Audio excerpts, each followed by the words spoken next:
Halo guys, welcome back to Loud Talk ID dengan gue Philip Villarwan Wall. Di hari ini gue ada di studio yang beda nih ya, jadinya gue nggak pakai mic, tapi ini rada jauhan. Terus sekarang gue ganti pakai clip on. Terus mungkin nggak usah ada noise luar ya, maafin lah. Itu untuk sementara waktu. Nah di hari ini kita bakalan bahas tentang gosip menggosip nih, karena kan gosip menggosip nih salah satu hal yang diminati masyarakat Indonesia. Dan yang perlu kita tahu, apakah gosip menggosip ini bisa terkena pencemaran nama baik. Oleh karena itu, sebelum kalian lanjutin, tolong klik like dan subscribe untuk akun ini, agar gue makin bisa berkembang dan juga memberikan edukasi terkait hukum untuk meningkatkan literasi hukum masyarakat Indonesia. Nah, jadi kita bakal bahas tentang gosip nih. Seandainya ada seseorang yang bergosip, A dan B bergosip tentang C gitu misalnya.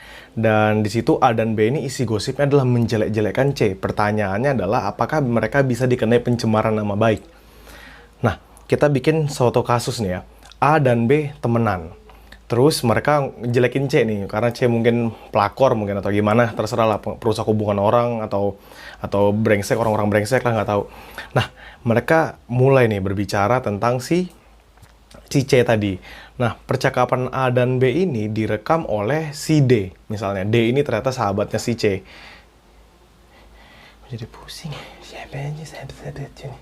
Nah, si A dan si B ini tadi ngomong, itu kamu coba si C itu pelakor, itu si C ini anaknya bau, misalnya kayak gitu kan. Nah, akhirnya si D ini ngelihat percakapan mereka, terus dia rekam nih percakapannya mereka. Udah dapat percakapannya. Sekarang pertanyaannya adalah, apakah bukti dari percakapan ini bisa diberikan ke C dan C bisa melaporkannya ke pihak yang berwajib gitu. Nah, yang menjadi permasalahan di sini adalah kita harus lihat dulu apakah bergosip dan juga pencemaran nama baik dalam halnya bergosip itu termasuk dalam tindak pidana. Menurut dari R. Susilo sendiri, sebenarnya tindakan yang dilakukan dalam bergosip itu bukanlah pencemaran nama baik, melainkan tindakan yang mereka lakukan adalah penghinaan yang ringan gitu. Maksud dari penghinaan ringan ini sebenarnya telah dijelaskan, itu cukup berbeda ya dengan yang disebut sebagai pencemaran nama baik, bahkan pasalnya pun berbeda. Untuk penghinaan ringan ini dia nanti diatur di pasal 315 KUH pidana.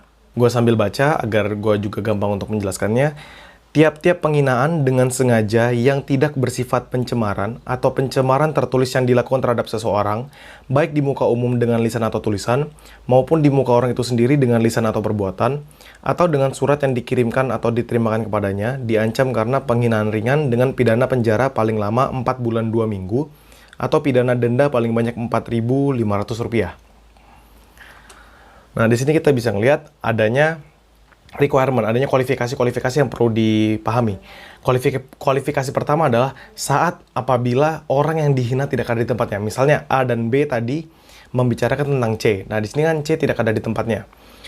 Dapat terkualifikasi sebagai penghinaan ringan, mereka dapat dikenai pasal 315 tadi apabila mereka menyebutkannya itu di depan umum. Misalnya di lingkungan kantor, atau mereka datang ke masjid-masjid, ke gereja, ke rumah-rumah ibadat. Terus mereka menyampaikan keburukannya C itu dengan lantang, jadi mereka secara vokal menjelaskan secara eksplisit, dan memang itu ditujukan kepada masyarakat umum. Dalam hal ini nanti si C-nya dapat menuntut terkait dengan penghinaan ringan tersebut. Tetapi apabila si C itu tidak ada di situ, maka tidak bisa. Lain halnya apabila A dan B membicarakan terkait C dan C berada di situ. C merasa dia dihina, penghinaan terhadap dirinya, terhadap kehormatan dirinya, maka dia bisa melaporkan hal itu kepada pihak yang berwenang. Namun dalam kasus yang tadi, A dan B, di mana si D tadi merekam pembicaraan A dan B lalu memberikan kepada C, tidak terkualifikasi dalam pidana untuk penghinaan ringan. Mengapa? Sebab pertama, pembicaraan A dan B itu tidak dilakukan di depan umum, mereka bersifat private, dan juga si C tidak ada di situ.